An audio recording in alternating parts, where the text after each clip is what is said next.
शेतकरी मित्रांनो नमस्कार. मी बालाजी आपल्या सर्वांचं आपल्या या नवीन शेतीविषयक व्हिडिओमध्ये मी आपल्या सर्व शेतकरी मित्रांचं मनापासून हार्दिक स्वागत करतो. तर मित्रांनो आपण काल एक पपई लागवडी संदर्भातला किंवा पीक नियोजनासंदर्भातला एक व्हिडिओ केला त्याच्यामधून आपण काही गोष्टींचा उलगडा करण्याचा नक्कीच प्रयत्न केला. आज आपण आपला जो पपईचा प्लॉट आपण लावतोय कारण आपण पपईवर हे व्हिडिओ का बनवतोय 2-3 दिवस झालं तर आपण पपई लागवडीचा ह्या वर्षी निर्णय घेतलेला आहे. म्हणजे गेल्या 2-3 वर्षापासून आपल्याला माहिती आहे की पपई पिकामध्ये खूप अडचणी यायला निर्माण होत आहेत आता सध्या. आणि मग या सगळ्या परिस्थितीमध्ये एखादं पीक ज्यावेळेस फेल जाण्याचं प्रमाण किंवा रिस्क त्या पिकामधली वाढत असते त्यावेळेस दरावर त्याचा परिणाम होत असतो आणि अगदी तसंच घडताना दिसतंय. आज मार्केटमध्ये 50 रुपयापर्यंतचे दर पपई पिकाला भेटत आहेत. यावर्षी कमी असणारी पाण्याची उपलब्धता आणि येणाऱ्या काळामध्ये ज्या जुन्या बागा आहेत त्याही उन्हाळ्यामध्ये जास्त दिवस टिकणार नाहीत आणि मग पुढचं वर्ष याच्यापेक्षा चांगलं असू शकतं. त्यामुळं आपण हा पपईचा निर्णय लागवडीचा घेतलेला आहे. दुसरी गोष्ट म्हणजे गेल्या वर्षी आपण बघितलं तर खूप साऱ्या लागवडी पपईमध्ये झाल्या.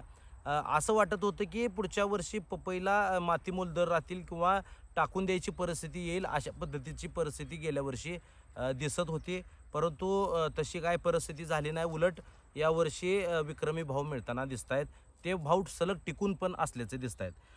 काय झालं आहे शेतकरी मित्रांनो, बऱ्याच दिवसापासून या सगळ्या पिकामध्ये खूप साऱ्या अडचणी यायला तयार झाल्या. त्याच्यामध्ये मग व्हायरसचं नियोजन असेल, व्हायरस नियंत्रण असेल. खरं तर ही सोपी असणारी पीक आहेत. सुरुवातीच्या काळामध्ये आपण पपई म्हणजे खूप सारं सोपं पीक असं समजून याच्या लागवडी करत होतो. परंतु जसं जसं दिवस बदलत आहेत तसं या पिकामध्ये सुद्धा खूप साऱ्या अडचणी येत आहेत. जो CMV आपल्याला टोमॅटोमध्ये त्रास करतोय तर तो CMV जो आहे ककुंबर मोजॅक व्हायरस तर तो पपईला पण खूप मोठ्या प्रमाणावर इफेक्टेड करतोय आणि मग याच्यामुळं खूप सारं क्षेत्र बाधित होत असल्यामुळं आपल्याला माहिती आहे की आता दर खूप चांगले भेटत आहेत. ही परिस्थिती पुढच्या वर्षी अजून चांगली असू शकते असं एक मला वाटतं. शेतकरी म्हणून आपण काय फारसा अपेक्षा ठेवून कधीच कुठली पिकं लावत नाही. फक्त आपला जो ॲनालिसिस असतो, आपला जो एक डाटा असतो, लमसम डाटा म्हणजे ज्याच्या आधारावर आपण शेतीमध्ये काम करत असतो, तर तशा पद्धतीचा ह्या वर्षी आपल्याला परिस्थिती दिसते म्हणून आपण पपई लागवड करतोय. खरं तर ही लागवड कशी करतोय आपण आता ते बोलूया. बरीच काय गोष्टी बोलायच्या आहेत आपल्याला या संदर्भातल्या. तर आपल्याला जी लागवड आपण करण्याचा निर्णय घेतला तर तो लागवडीचा निर्णय आपण घेतला तो 8x6 अंतरावर आपण ही लागवड करतोय. मित्रांनो, जर तसं बघितलं आपण तर रोग जे येतात, डिसीजेस येतात तर त्याच्यामध्ये हे अंतरसुद्धा खूप कारणीभूत असतं. म्हणजे पिकाला कम्फर्टेबल फील झालं पाहिजे. म्हणजे आपल्याला जसं काल आता मी एका प्लॉटमध्ये ज्यावेळेस गेलो त्यावेळेस लक्षात आलं की इथं ऑक्सिजनची खूप मोठी कमतरता या प्लॉटमध्ये भासते. म्हणजे काय होतं, गर्दी जेवढी वाढवल आपण तेवढी पिकांची स्पर्धा वाढते. मग हवेच्या संदर्भातल्या काही गोष्टी असतील, त्याच्यातून उत्सर्जन होणाऱ्या काही गोष्टी असतील, त्याच्यामुळं जे वातावरण अपेक्षित असायला पाहिजे तेवढं मोकळं ढोकळं वातावरण न मिळाल्यामुळं मग ह्या पिकांचे जे बुरशींचे जे स्कोअर आहेत किंवा जे व्हायरसला ट्रेसवर जाण्याचं जे झाडांचं हे असतं त्याच्यामुळे झाडं ट्रेसवर जातात आणि पुढं जाऊन ती व्हायरसवर जातात. असं सगळं एकंदरीत हे असतं. म्हणून ही रिस्क घ्यायची नाही म्हणून आपण एक कम्फर्ट झोनमध्ये लागण करायचं एक आपलं उद्देश होता. त्याच्यामुळे आपण 8 फूट 2 ओळीमधलं अंतर आणि 2 रोपामधलं अंतर आपण 6 फूट ठेवलेलं आहे आणि अशा पद्धतीनं आपण ही लागवड या ठिकाणी करतोय. तर आपण ती दंडातच का करतोय? तर मित्रांनो, आपल्याला माहिती आहे सर्वांना की आपण शेती करत असताना सॉईल ॲप्लिकेशन ज्या पिकाला करतो आपण, म्हणजे जेवढी पिकं आहेत, आता आपण केळीला पण सॉईल ॲप्लिकेशन करतो. आपण बारक्या टोमॅटोपासून अनेक सगळ्या पिकांना मग झेंडू असेल, टोमॅटो असेल, सगळ्या पिकांना रोटरनं माती लावत असतानाचे व्हिडिओ मी तुम्हाला अनेक वेळा पाठवलेले आहेत. आपण सॉईल ॲप्लिकेशनवर आपला खूप मोठा आपला एक विश्वास आहे की बाबा ज्या वेळेस आपण ती सॉईल ॲप्लिकेशन करत असतो त्यावेळेस त्याचा बुंदा तयार होणं, त्याचं वाढ थांबणं, म्हणजे अतिरिक्त वाढ जी असते पिकाची ती वाढ न होऊ देता त्याला थांबवण्यासाठी म्हणजे ज्यावेळेस आपण बुडाला माती लावतो त्यावेळेस ते बूड वाढवतं, झाड वाढत नाही आणि मग एकदा बुंदा तयार झाला की मग झाड अतिशय योग्य रीतीनं वाढत असतं. हे शास्त्र आपल्याला सर्वांना ते समजून घेऊन आपण हे दंडामध्ये लागवड केलेली आहे. याचा फायदा काय होईल मित्रांनो, तर आपल्याला याच्यामध्ये तण नियंत्रण करण्यासाठी खुरपण करायची गरज पडणार नाही. आपला डोस पडेल, आपलं शेणखत पडेल आणि त्याच्यानंतर ही बुजवटा होऊन जाईल. त्याच्यामुळे अतिरिक्त याच्यासाठी काही करायची गरज नाही. हे फक्त आपल्याला जी डुंब्यावर आलेली माती दिसते ती आपण फक्त सफाई जरी केली तरी आपलं सॉईल ॲप्लिकेशन पण होईल त्याच्यामध्ये आपलं खत पण बुजवला जाईल आणि तो जो आत्ता जो तुम्हाला उघडा भाग दिसतोय तो झाकला गेला तरी तो पोकळ राहील खतामुळं आणि मग ही जी कंडिशन आहे ती मुळ्यांच्या वाढीसाठी खूप चांगलं मदत करणार आहे झाडाला आणि मग त्यातून पीक जोमदार वाढू शकतं, त्याला पाहिजे तशी फेवरेबल कंडिशन आपल्याला देता येईल. म्हणून आपण ही दंड सोडून ह्याच्यामध्ये लागवड करतोय. दंड सोडताना सुद्धा आपण थोडासा मोठा व्यवस्थित असा दंड सोडून घेतलेला आहे. एका रेषेमध्ये तो दंड यावा याची काळजी घेतलेली आहे. आडव्या ज्यावेळेस आपण लाईनी आखतोय त्यावेळेस सुद्धा त्या एका रेषेत येतील याची आपण काळजी घेतलेली आहे. याच्यामध्ये ड्रिप टाकून आपण पाणी देऊन याची लागवड आता सध्या आपण करतोय. आपले एक साधारण 1.25 एकराची लागवड झालेली आहे. आता 1.25 एकराच्या लागवडीचं काम आपलं चालू आहे. आणि मग ही लागवड आपण दुपारच्या सत्रामध्ये थोडंसं वातावरण शांत झाल्यानंतर, टेम्परेचर कमी झाल्यानंतर पाणी देत असताना आपण ही लागवड करतोय. तर मित्रांनो, पपई पीकसुद्धा समजून घेतलं तर खूप सोपं, खूप किटकिट आपण म्हणतो ज्याला, म्हणजे फारसं आपल्याला ह्याच्यामध्ये करत बसायची गरज पडणार नाही आणि एक विश्रांतीचा पिरियड आहे. म्हणजे तुम्ही मला बघताय की सातत्यानं मी खूप सारी पिकं घेतली त्याच्या आधी. त्यामुळं आता कुठंतरी या 3-4 वर्षामध्ये आपण खूप सारं काम केलं आहे, खूप सारं कष्ट केले आणि मग आता थोडासा विश्रांती आपल्याला घ्यायची आहे. पण ही विश्रांती सुद्धा आपण संधीत रूपांतर करण्याचा प्रयत्न या विश्रांतीचा सुद्धा करतोय. त्यामुळं ही विश्रांतीसुद्धा आपल्याला पुढच्या काळामध्ये खूप सारं म्हणजे उत्पादन देऊन जाऊ शकते, असा विचार करून आपण केलं आहे. कारण गेल्या वर्षी सातत्यानं आपण 23 प्लॉट टाकले. त्याच्या आधी आपण शिमला मिरची असेल, खरबूज असेल, टोमॅटो असेल. टोमॅटोचे पण गेल्या वर्षी आपण 3-4 प्लॉट केलेले होते. म्हणजे खूप सारं काम करत आलो आहे आपण. या तरकारी पिकामध्ये खूप सारं कष्ट केले आपण. मग आता थोडंसं आपल्याला याच्यामध्ये थोडी विश्रांती घ्यायची आहे. मग 6-7 महिन्याला चालू व्हायला लागतील. 1 वर्षभर आपल्याला आपला काय यूट्यूब चॅनल असेल याच्यासाठी पण वेळ काढता येईल. या सगळ्या गोष्टीसाठी आपल्याला वेळ पण काढता येईल आणि हे पिकं पण आपली चालू राहतील. म्हणून आपण यावर्षी पपई पिकाकडे थोडासा भर देतोय. पण मित्रांनो, अनेकांचे असे गैरसमज झाले की तुम्ही 23 प्लॉट खरबूज केला आणि मग आज ह्यावर्षी तुम्ही खरबूज का नाही करत. तर मित्रांनो, यावर्षी खरबुजाकडं थोडंसं आपण दुर्लक्ष करतोय. कारण काय झालं आहे, ते पीक आपल्या हाताखालचं आहे आणि त्या पिकासाठी आपल्याला सातत्यानं मेहनत करावी लागते. दुसरं पीक परत लावावं लागतं आणि एवढी सगळी पिकं यावर्षी घेण्यापेक्षा हे पीक आपण घ्यायचं. किंवा काय होईल, आपण आता पीक लावलं तर ते जानेवारी-फेब्रुवारीला रान रिकामं होणार. त्याच्यामध्ये मग दुसरं पीक लगेच आपल्याला घ्यावं लागणार. मग ते उन्हाळ्यात पूर्ण कामं करत राहावं लागणार आपल्याला.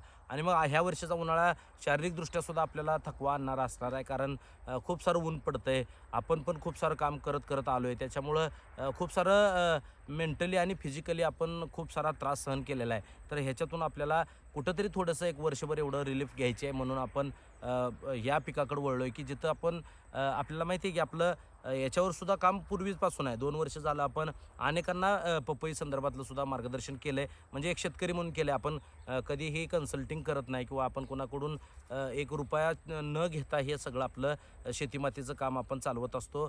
शेतकऱ्यांना एक चांगलं नॉलेज मिळावं किंवा एकमेकांच्या विचाराची ज्ञानाच्या अदलाबदल व्हावी म्हणून आपण हे सगळी कामं करत असतो. तर अनेक शेतकऱ्यांना आपण त्याच्यामध्ये गायडन्स केलं. आता आपण स्वतः ह्या पिकामध्ये उतरायचा निर्णय घेतोय. थोडंसं लाँग टर्म पीक आहे हे. तसं तर आपण 60-70 दिवसामध्ये आपल्याला पिकं घ्यायची सवय झालेली आहे. परंतु आता मात्र आपण थोडंसं आपल्या सर्वांसाठी वेळ देतोय. मग आपल्या सर्वांसाठी वेळ द्यायचं म्हणलं आणि इकडं 10-15 प्लॉट टाकायचे म्हणलं तर आपल्याला तर कधीच शक्य होणार नाही. म्हणून आपण तिकडं दुर्लक्ष करून एखादं चांगलं पीक निवडून सातत्यानं आपल्यासमोर येण्याचा माझा मानस आहे. खरं तर याचं नियोजन जे आहे ते आपण परफेक्ट नियोजन करणार आहे. त्याच्या सगळ्या अपडेट आपल्याला देणार आहे. अवघड वाटणारं पीक एका वर्षात आपल्याला सगळ्यांना सोपं कसं वाटेल याच्याबद्दलची सगळी माहिती मी घेऊन येणार आहे. खूप सारा अभ्यास आपला ह्याच्यातला पण झालेला आहे. म्हणजे शेती हे एक शास्त्र आहे. एकदा तुमचं त्या शास्त्र तुम्हाला लक्षात आलं, अवगत झालं की मग पिकं तुम्हाला फारशी अवघड जात नाहीत. तर आपला कामावर आपला विश्वास आहे, आत्मविश्वास आहे आपल्याला की ह्या सगळ्या गोष्टी आपण करू शकतो. त्याच्यामुळं हा एक नवीन डाव, एक नवीन जुगार आपण मांडतोय. हे मांडत असताना मित्रांनो, एकच पीक शेतामध्ये करणं म्हणजे गेल्या वर्षी 23 प्लॉट करत असताना आपल्याला कोणी म्हणलं नाही की बाबा तुम्ही 23 का लावताय किंवा सातत्यानं का काम करताय. पण आज पपई लावत असताना मात्र आपल्याला विचारलं जाते की खरबूज लावायचं सोडून तुम्ही हे का लावताय. तर आज आपलं याच्यामध्ये काम करत असताना एका प्लॉटमध्ये आपण खरबूज केलं, दुसऱ्यामध्ये कलिंगड केलं, तिसऱ्यामध्ये पपई केली. तर आपल्यामध्ये हे सगळ्याचं नियोजन जुळवत असताना आपल्याला 3-3 पिकाचा वेगवेगळ्या ऑब्झर्वेशन ठेवावं लागेल. वेगवेगळ्या फवारण्या, वेगवेगळं सगळं काही करण्यापेक्षा आपण एक पीक दरवर्षी निवडतो. म्हणजे त्याच्या आधी आपण शिमलावर काम केलं, त्याच्यानंतर परत आपण टोमॅटोवर काम केलं, त्याच्यानंतर आपण खरबूजमध्ये काम केलं आणि आता आपण प्रामुख्यानं पपईमध्ये उतरण्याचा निर्णय घेतोय. तर ही वेगवेगळी पिकं करण्यामध्ये सुद्धा आपलं एक ज्ञान जे आहे ते वाढत असतं, त्याच्यामध्ये भर पडत असते. आपल्याला खूप सारा फायदा ही पिकं बदलत असताना होत असतो. म्हणजे त्यामुळं आपण हे निर्णय घेतोय. असं नाही की आपण खरबूजला सोडून द्यायचं म्हणून पपई करतोय, अशातला भाग नाही. खरबूज हे खूप चांगलं पीक आहे. तसं तेही पीक निवडताना आपण ते रिस्की आहे म्हणूनच निवडलं होतं आणि आज पपई निवडताना सुद्धा खूप साऱ्या अडचणी या पिकामध्ये आहेत. म्हणून एक चॅलेंज म्हणून अवघड पीक म्हणून आपण याच्याकडे बघतो की बाबा ज्याचा सक्सेस रेशो 50% आहे. म्हणजे 50% प्लॉट फेल जातात, 50% प्लॉट चांगले येतात. तर याच्यासाठी आपण हे पीक निवडले. येणाऱ्या काळामध्ये खूप चांगली प्रॅक्टिस आपल्याला डेव्हलप याच्यामध्ये सुद्धा करायची आहे. आणि आपल्याला माहिती आहे की मी जरी 23 प्लॉट लावले असले तरी या 23 प्लॉट लावताना मी कधीही कुठलाही प्लॉट गपचिप लावलेला नाही. मी त्या प्रत्येक प्लॉटची जी अपडेट आहे ती सुरुवातीलाच तुम्हाला म्हणजे ज्यावेळेस मेहनत चालू असते त्यावेळेस खरबूज लागवडीची तयारी म्हणून आपण व्हिडिओ केले, ते तुमच्यापर्यंत पोहोचवले आणि नंतर आपण त्या लागवडी केल्या, की नाही की आपण त्या गुपचूप केल्या. म्हणजे आपण कधीही या सगळ्या गोष्टी गुपचूप करत नाही. ही कष्टाची कामं आहेत. आपण सगळ्यांना सोबत घेऊन आपण ही पिकं डेव्हलप केली पाहिजे असं आपलं प्रामाणिक मत असतं. आता मगाशी मी कमेंट ज्यावेळेस बघितली त्यावेळेस मलासुद्धा वाईट वाटलं की तुम्ही एक पपई लावताय आणि मग कलिंगडमध्ये संधी आहे, खरबूजचं बी तुम्ही मार्गदर्शन करताय, असं काही नाही. सगळ्या पिकांना संधी असते. योग्य वेळी ते आपण पिकं लावावं लागतात, त्याचं चांगलं व्यवस्थापन करावं लागतं. त्याचं पुढं जाऊन नक्कीच त्याचे 4 पैसे आपल्याला भेटत असतात. तर असं पण काय वर्ग असतो की क्रॉस चेक करतो किंवा एखाद्याला विनाकारण डॉमिनेट करतो किंवा एखाद्यावर विनाकारण शंका घेतो. तर आपण हे लावत असताना सुद्धा काही गुपित ठेवलेलं नाही आहे. हे सगळं आपल्यासमोर कायम सातत्यानं मी लागवडीच्या आधीच काम चालू केलं आहे की काय शेतकऱ्यांच्या भेटी घेतोय आपण, आपल्याला लागवडी करायच्या आहेत म्हणून पण आपल्याला त्याचा उपयोग होईल आणि आपल्या सर्वांच्यापर्यंत पण त्याची माहिती उपलब्ध होईल म्हणून खरं तर आपण काम करतोय. निस्वार्थी भावनेनं शेतीमातीसाठी काम करणारे आपण माणसं आहे. फसवा फसवेला म्हणजे आपली चिडच आहे की शेतकऱ्याला फसवलं जातं आणि म्हणूनच आपण हे काम उभा केलं आहे. आपल्या कामाचा आत्माच तो आहे. म्हणजे आपल्याला चीड या गोष्टीची आहे की आपल्या बापजाद्यांना फसवल्यामुळंच खरी तर आपल्या घरामध्ये 18 विश्व दारिद्र्य सर्वांच्या घरामध्ये आहे. तर ते कुठं तर आपण ओळखून आपण स्वतः हुशार झालं पाहिजे, स्वतः ज्ञान कमवलं पाहिजे, स्वतः पिकं उभं केली पाहिजे आणि त्याचं सगळं नियोजन आपण स्वतः ठरवलं पाहिजे. म्हणून खरं तर आपण हे सगळं काम करत असतो. आपण ज्या चुकीच्या पद्धती आहेत, ज्या काय शेतकऱ्यांना लुटणाऱ्या टोळ्या आहेत त्यांच्यावर नेहमीच बोलत आलो आहे, नेहमीच बोलत राहणार आहे आणि खरी प्रॅक्टिस काय आहे ती सुद्धा आपल्यासमोर घेऊन येणार आहे. असं नाही की नुसतंच आपण एखाद्याला डॉमिनेट करत बसणार आहे आणि त्याला अल्टर जो पर्याय आहे तो नाही देणार, असं नाही. तर आपण एक चांगली सिस्टीम पण आपल्या सर्वांच्या समोर घेऊन येणार आहे. एक चांगली प्रॅक्टिस, एक चांगली पद्धत शेती करण्याची आपण आपल्यासमोर घेऊन येणार आहे. हे करत असतानाच ज्या गोष्टी टाळल्या जातात, जिथं आपली फसवणूक होते, जिथं आपलं लुटलं जातं, तर ह्या गोष्टीसुद्धा आपण टाळण्याचा आपला प्रयत्न राहणार आहे. नक्कीच मित्रांनो, हे विश्वासाचं नातं आहे आपलं. मी तर कायम माझ्या सोशल मीडियावर जोडले गेलेले जे आपले फॉलोअर्स आहेत त्यांना गोतावळा म्हणून संबोधत आलो. हा गोतावळा जो आहे तो नात्याचा नाही आहे, तर तो विश्वासाचा गोताळा आहे. मग गोतावळा एक शेतकरी म्हणून आपण एकत्र आलेली माणसं आहे. तर आपण हे सगळं समजून एकमेकाला घ्यायचं आहे. मी पीक लावत असताना त्याच्या अपडेट देतो आहे. मी कुठलं लावतो हे कधीही मी गुपित ठेवत नाही. तर ह्याच्या सगळ्या मी अपडेट देत आलो आहे. आपण ह्या शेतीमातीसाठी विश्वासाचं नातं गुंफत आलो आहे, ते कायम राहील. एवढंच हे करतो. याचं सगळं नियोजन म्हणजे याचं जे नियोजन आपण करणार आहे त्याच्या पण स्वतंत्र व्हिडिओ बनवून आपण चांगली माहिती देणार आहे. तोपर्यंत नक्कीच आपलं सोबत राहा. आपल्या चॅनलला चांगला सपोर्ट करा. प्रत्येकाने लाईक करा, शेअर करा. आपल्या काय कमेंट असतील, आपल्याला काय व्हिडिओच्या संदर्भातली अडचणी असतील की बाबा या संदर्भातला व्हिडिओ आला पाहिजे, ते पण आपण कमेंटमध्ये नक्की सांगा. खूप खूप धन्यवाद.